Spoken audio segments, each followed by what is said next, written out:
Buffalo, New York, September 5th, 1901.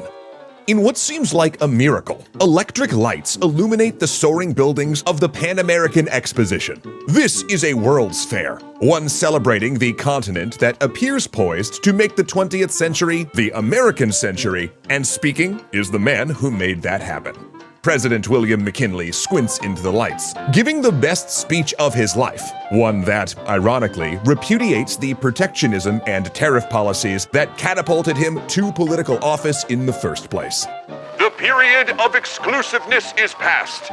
The expansion of our trade and commerce is the pressing problem. Commercial wars are unprofitable. A policy of goodwill and friendly trade relations will prevent reprisals. Reciprocity treaties are in harmony with the spirit of the times. Measures of retaliation are not. He is arguing to end insularity and promote American free trade to the world. And that is fitting since his presidency has made the United States a global power. Yet out in the darkness is another man with a revolver in his pocket. A man who in less than 24 hours will kill an American president.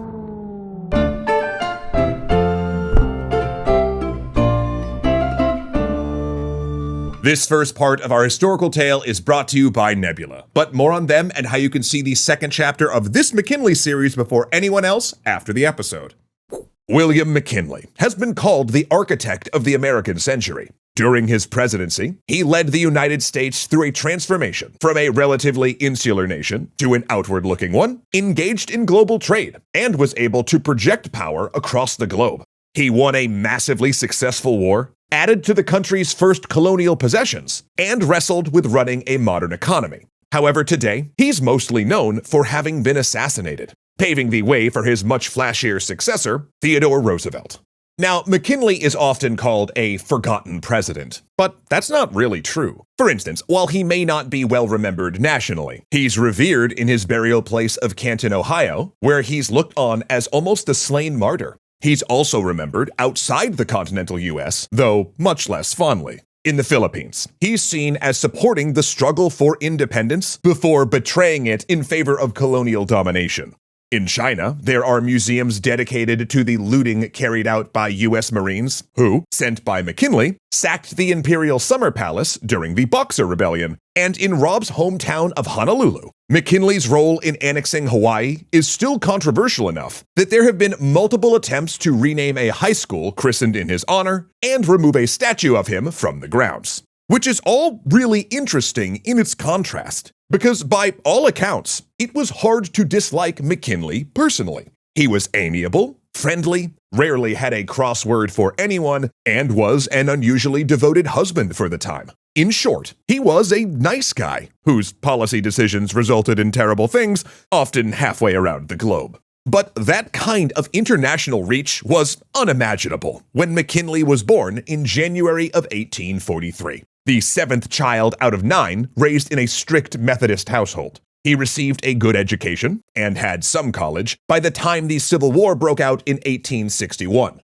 And McKinley, raised in an abolitionist household, put his mother's protestations aside and joined up as a private at the age of 18. And he'd end the war having gained 4 significant things: a brevet promotion to major, a friendship with the future President Rutherford B. Hayes, a deep appreciation for the horrors of war, and a reputation for unbelievable bravery. McKinley largely served as a commissary officer, delivering food, ammunition, and messages to the front line, often under heavy fire. He participated in 11 battles, including Antietam, which at nearly 23,000 casualties still ranks as the bloodiest day of combat in U.S. history.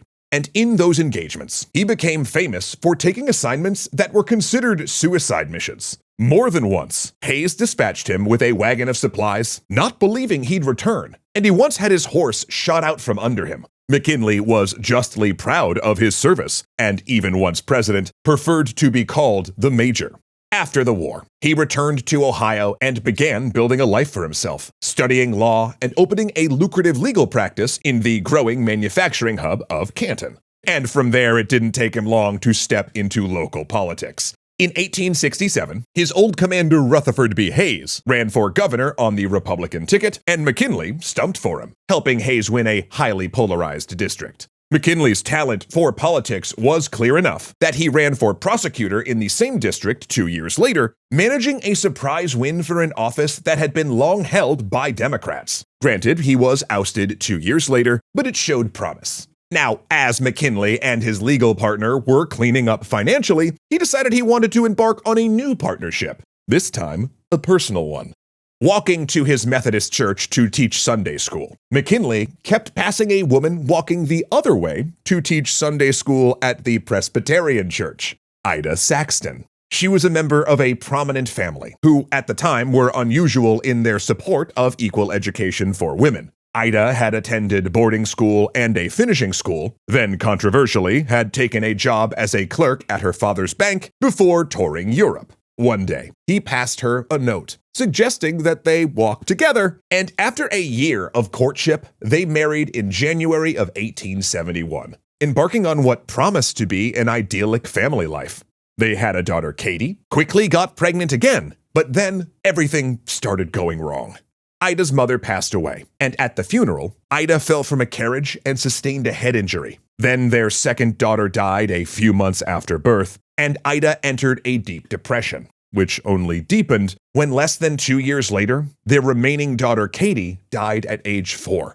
Ida then began suffering epileptic seizures, possibly due to the head injury, and William stepped in as her caregiver, staying physically close to her as much as possible for the rest of their lives. However, she insisted that he not give up his political ambitions.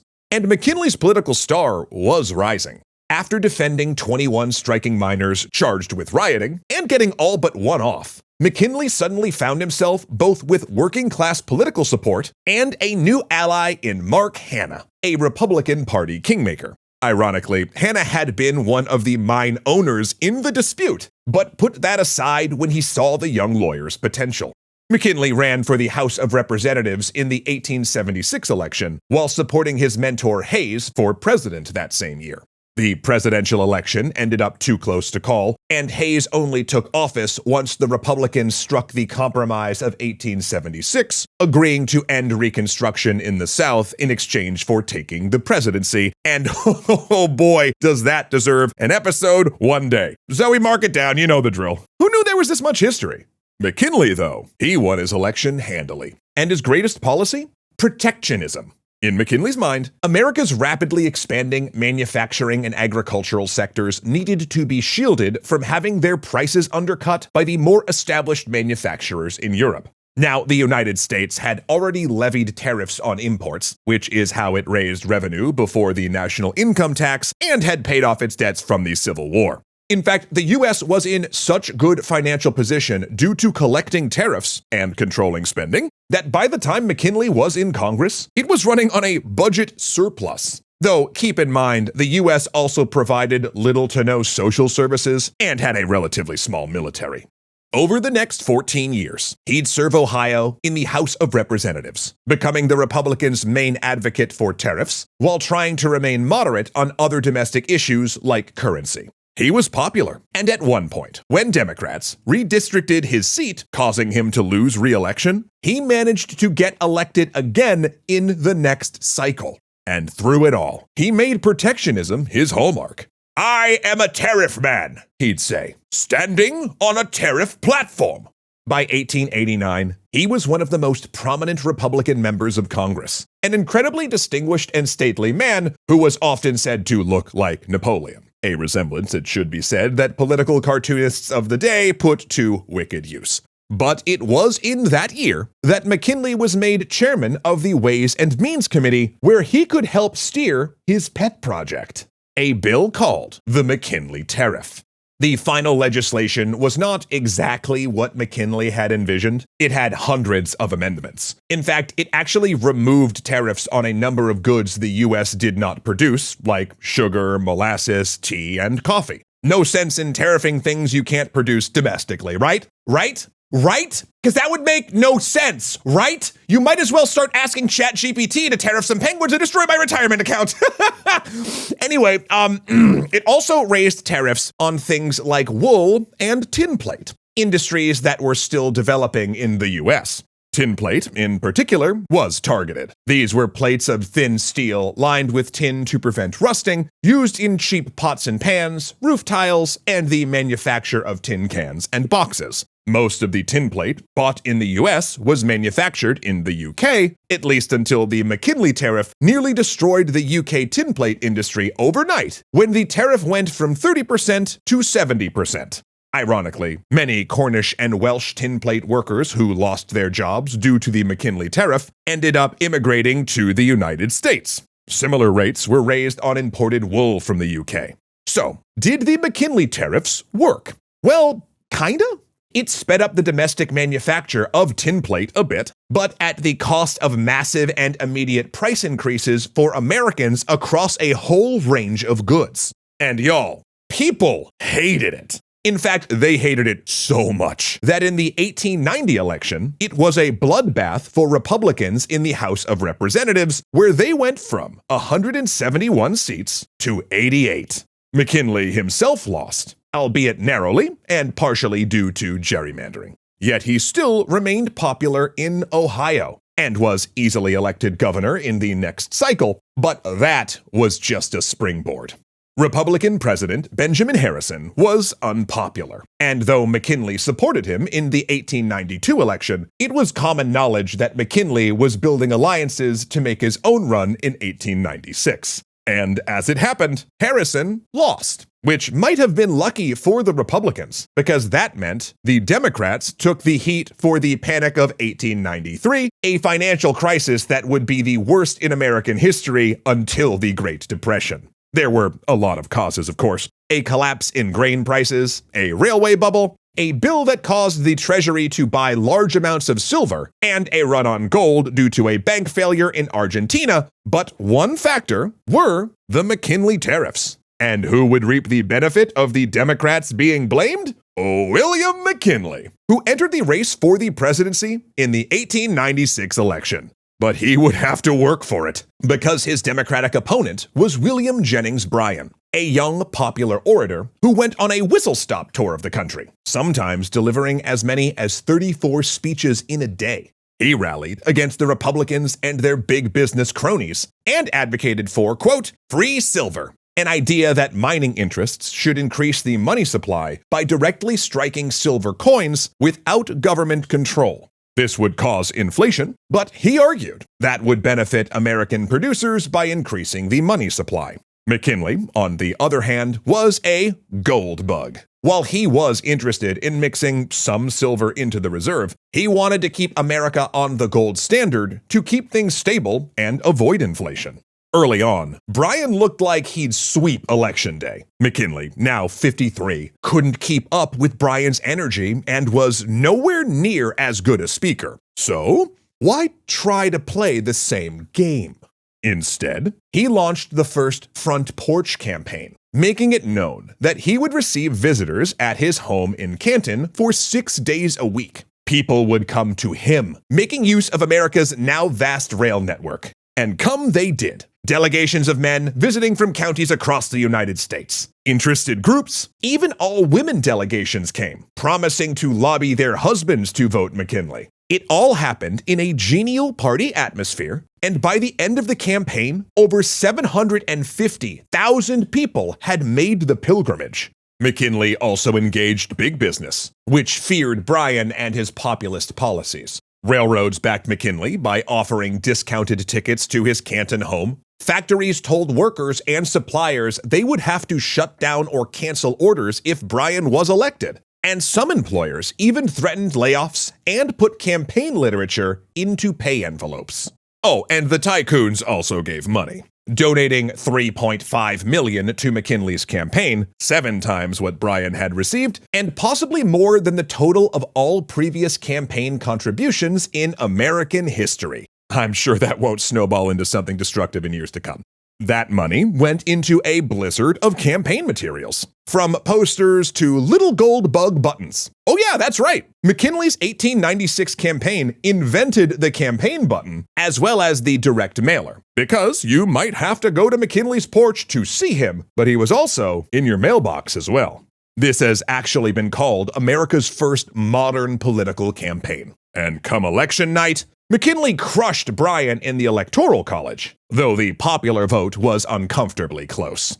McKinley's economic argument had propelled him to the White House. Yet, ironically, his presidency would be dominated not by questions of protectionism, but of imperialism. For as we'll see next week, trouble was brewing in the Caribbean, and McKinley, who was skeptical of wars and expressed little interest in overseas territories, was about to plunge headlong into the Spanish-American War.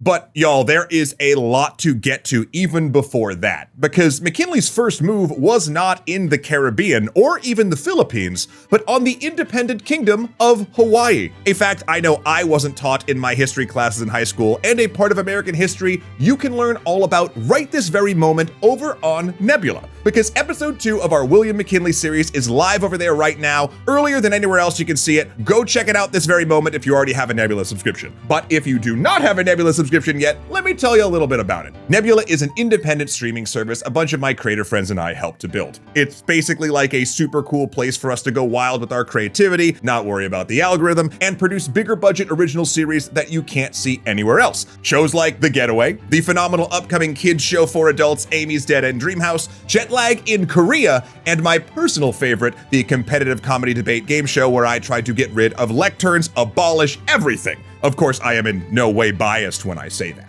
Perhaps it's fate that you're watching Abolish Everything and you're once again being asked what the world would be better without. Tyranny, oppression, persecution, baby desks for posers.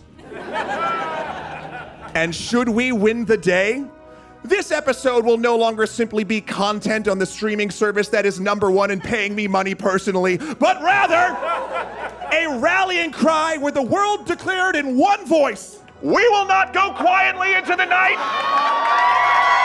Like I said, zero bias detected.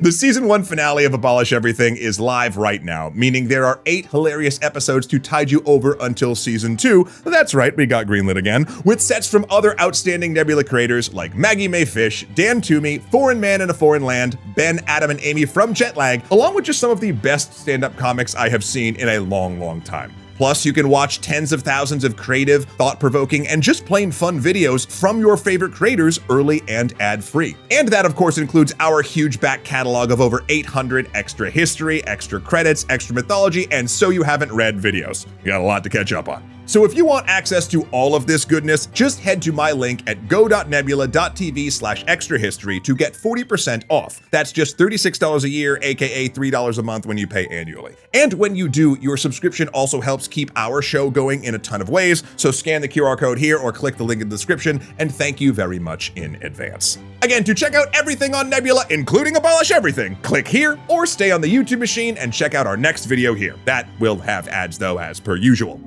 Alright, Zeliad's Architecture, T. Earl Grey, Cold, Lotus Wolf, Kuyakoi, Joseph Blame, Hunter Z, Dominic Valenciana, and Angelo Valenciana. You tell me where all that legendary generosity came from on Patreon. Oh, it was you? Oh, thanks.